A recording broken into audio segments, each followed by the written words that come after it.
into bondage. When God looks at you, He says, you are healed. What do you call yourself? I am sick. I am sick. But by the grace of God, I am healed. How? Because God calls me, by the wounds of Jesus, I am healed. Are you understanding? Are you understanding? And that's what Paul says, by the grace of God, I am what I am. And His grace was bestowed, that which was bestowed upon me was not in vain. Now, if the grace of God or the power of God is given to everyone, is that grace being used by everyone? The grace of God is given to everybody the same. But is that same grace being utilized by everyone? No. The more and more you renew your mind, the more and more you believe in that, and the more and more you exercise in faith, the more and more the grace of God will begin to manifest. Example, when I first came to Nagarkoil, okay, you were listening to me for the first time. You were already in the kingdom of God. You were already doing great job for the kingdom of God. But was there a difference? Yes. In those days, you had no knowledge of the word of God, but you were serving God without the knowledge of God. And all this time, you were believing only one person is selected by God and I'm supposed to serve Him. Okay? But the moment you began to understand the word of God, you said, oh my God, this grace is given even to me. That means even when I lay hands, people are supposed to be healed. Why? Because the grace of God says my hands are anointed. The grace of God says my hands are supposed to bring healing and recovery. So what is St. Paul saying? The grace of God that I had received as a free gift from God, I began to use it day and night, and it has not gone in vain. Imagine every day of our life, one day is gone, how much great profit we could have brought into the kingdom if we had to use that grace day and night. And if you fail to use the grace of God, we have failed to exercise our faith, and there's no manifestation, no profit in the kingdom. So who is responsible? You know what Paul is saying? I am not even fit to be called an apostle. I am the least among all. But praise be to God, the grace that I received. I have not even seen Jesus physically. I have not walked with them. The disciples were living with Him. They stayed with Him. They talked with Him. They ate with Him. They slept with Him. They went with Him. I did not go. But praise be to God, the scriptures that gave me the promise, I believed in those scriptures and I labored in those scriptures. And when I labored, the grace that was given to everybody, I labored more than anybody. And that labor also that I did was a gift from God. And that's why the man who came against the church began to become such a blessing in the church and for the church that before he could leave this planet Earth, he wrote 2/3 of the New Testament. And today that same God is saying, the grace is given to everybody the same. But not everybody is using that grace. When I look into my life, from the last 6-7 years, I should have been working in the factory, looking after my business. But I chose to use this grace that was given to me for the kingdom of God.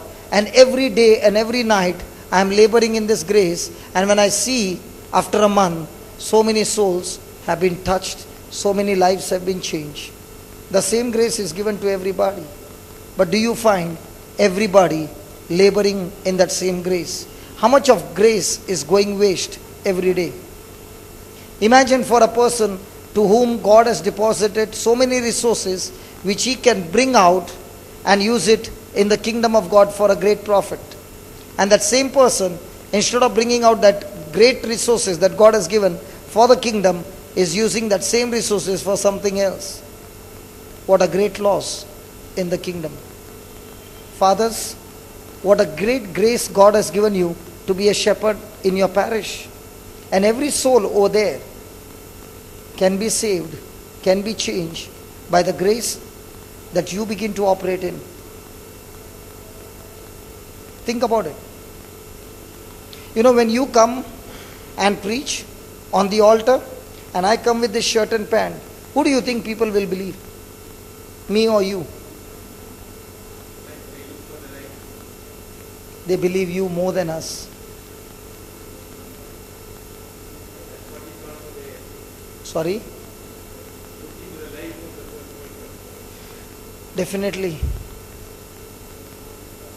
So just imagine how many people's future can be changed by you.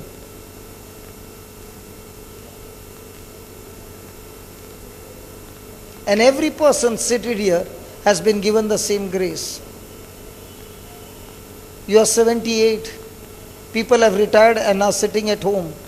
And you are still laboring in God's kingdom. And even now you are saying, hey brother, my mission that is there, it will be completed in January. I am taking a new mission. Come on, you have got no thinking of retiring. Why? Because you are laboring in that grace. And the more and more you labor in that grace, day and night, it brings forth manifestation and profit in the kingdom. A person who doesn't tap into grace and is working day and night with his own strength will not bring forth any manifestation in the supernatural. It will be just natural. But a person who is tapping into the grace and working into that grace, praise God. Brother Ian had come to Nagarkoil, right? A person who had taken an oath that he will never see my face. A person who had said, I don't want to listen to him. But once when he understood the truth, received the word of God. Now what is he doing? A businessman. No matter how much the business is, Saturday is for the Lord, Sunday is for the Lord, laboring in God's kingdom. What has happened? God has been taking him from glory to glory. Nothing comes without laboring in that grace. Not laboring in your strength, but laboring in that grace. And to labor in grace, you must have the word of God as your guideline. And Paul says, even that labor that I did, it was not my strength, but faith. Praise God. Is there anybody who needs any healing? Please come.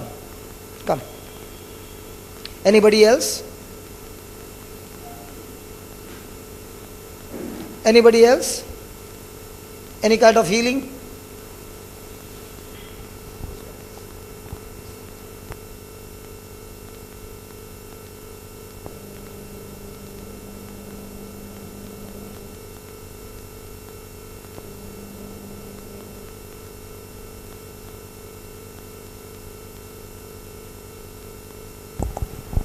Check.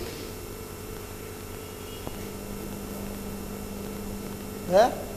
Gone? Sure? Okay. What about you?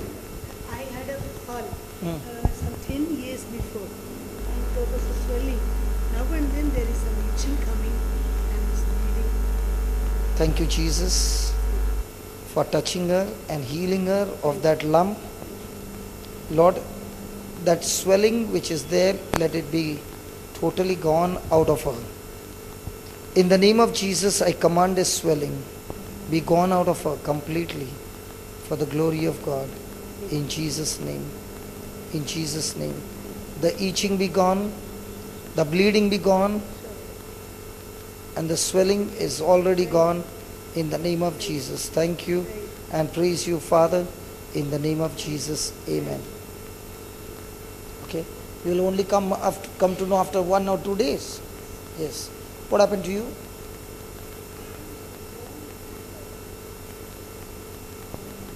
What has happened?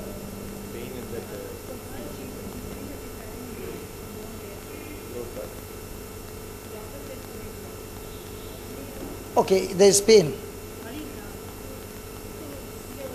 Okay. Close your eyes. Loving Father, thank you so much.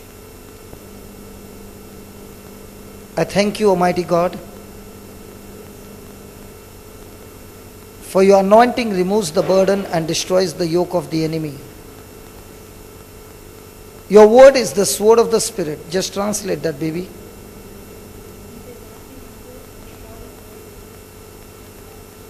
No, let her only listen. Your word is the sword of the Spirit.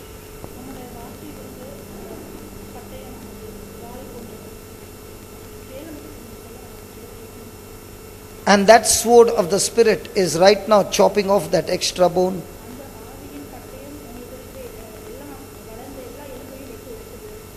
And in the name of Jesus Christ of Nazareth, I command that extra bone to be chopped off right now.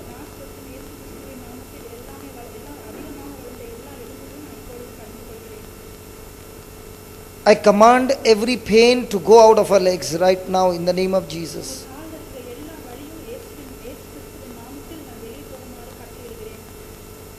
And in the name of Jesus, I command the leg to be completely loosed and completely healed. இயேசு கிறிஸ்துவின் நாமத்தில் இந்த கால் முழுமையாக குணத்தை பெற்று முழுமையாக விடுதலை பெறுமாறு நான் கட்டளையிடுகிறேன். The power of God is flowing into you now, ஆண்டவருடைய வல்லமை உங்கள் உடம்பிலே பாய்ந்து கொண்டிருக்கிறது. operating your leg. உங்களோட காலை அவர் வந்து ஆபரேட் பண்றாரு. Right now, the operation is taking place.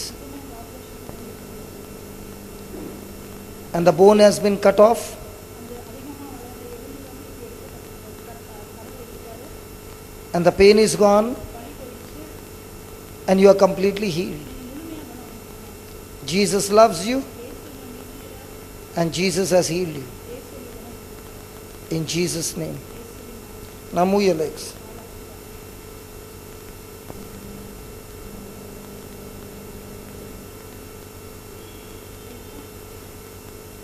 Now move your legs. Is the pain there? Poya. Poicha. Kallu. Poicha.